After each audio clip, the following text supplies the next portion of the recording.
The USS Abraham Lincoln aircraft carrier is headed towards the Middle East as Iran prepares for war.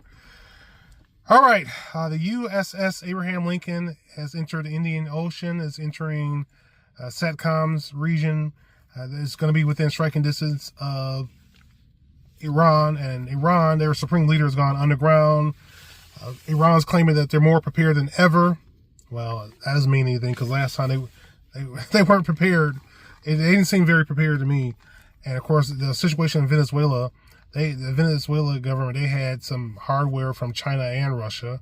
I don't know if somebody was paid off and they turned off the system, or the system was just turned off by the Americans because of their technology. Trump sort of hinted at certain technologies used.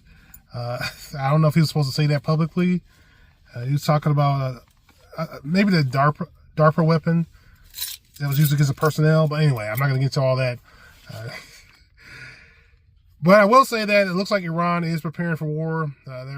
It looks like the U.S. is going to hit Iran pretty soon. I don't know when, but I don't know what Bibi Netanyahu told Trump. I don't know what Trump's orders were, so we'll see. The snowstorm here. I slept in my office 2 days in a row because of the snowstorm. And my area, nothing really happened. Just rain. Got a little cold, but that's it. There's no freezing rain. It didn't freeze over or anything. It wasn't like that. But I had to be there just in case I was needed in the office. Just in case people couldn't get there and one person couldn't get there. But anyway, it is what it is. Yeah, so that snowstorm, I hope you guys are safe. I hope you guys are able to stay warm. Hope you didn't lose power. I know it hit some areas, but it didn't go anywhere near my area. All right. Other things going on. I'm sure you guys didn't hear about this, but Thomas Massie and a California Democrat who actually got the Epstein file law passed through the House. Well, obviously, they're working on something new now. They're trying to get an independent monitor involved, an independent person involved to look at the process in which the government is handling these files. That was rejected by the court. So that was a setback I'm sure a lot of you guys didn't hear about while all this other stuff is going on. The Epstein situation. The problem is that a lot of these files that the government is releasing are redacted. And I think they're also trying to throw in a bunch of unnecessary documents to sort of hide the truth and trying to bury it in millions and millions of files. And obviously they had 30 days to release this information and they decided not to do it. So they can just do whatever the hell they want to do. They can just ignore the law, even though Donald Trump signed it himself. But of course, Trump was a friend of Jeffrey Epstein, and yeah, he's clearly compromised, and he's gonna do what he's told. All right, the Greenland situation, he sort of backed off that. I'm sure he got some of the things that he wanted. Then you have the situation in Minnesota. What the hell is he doing? I don't know what his operation in Minnesota is even about. If he's serious about dealing with illegal immigration, he would focus on the employers and the benefits system, government benefits system. He's not doing that. We have this mess in Minnesota.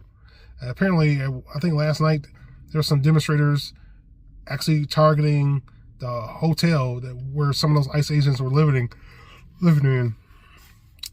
Oh, boy. And so now Trump's talking about he might pull ICE out of there. What the hell is this guy doing? He's just this abject failure. That's just how I see it. So maybe he has something else planned. I don't know who's really running the show at the White House, but I don't know who's his handler. I know who they're reporting to, that's for sure. But anyway, the Russians, they want their oil tankers back. The U.S. actually took over some Russian oil tankers. The U.S. claimed that it was part of the sanctions.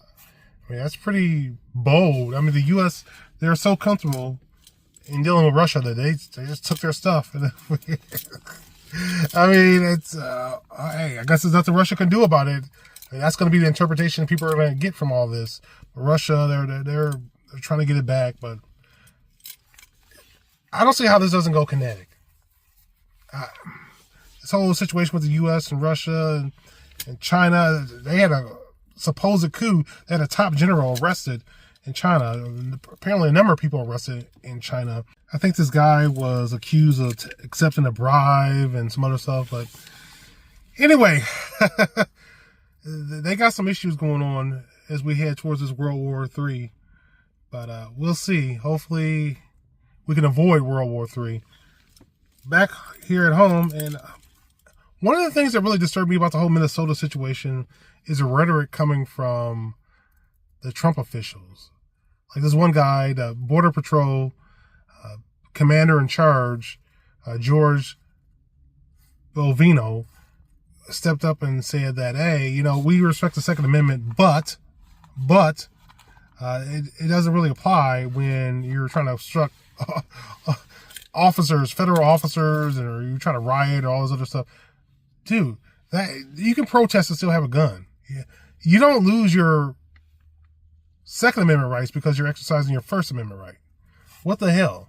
And then you have Kash Patel come out and say that you don't bring a loaded gun to a peaceful protest or something like that. It's just that simple.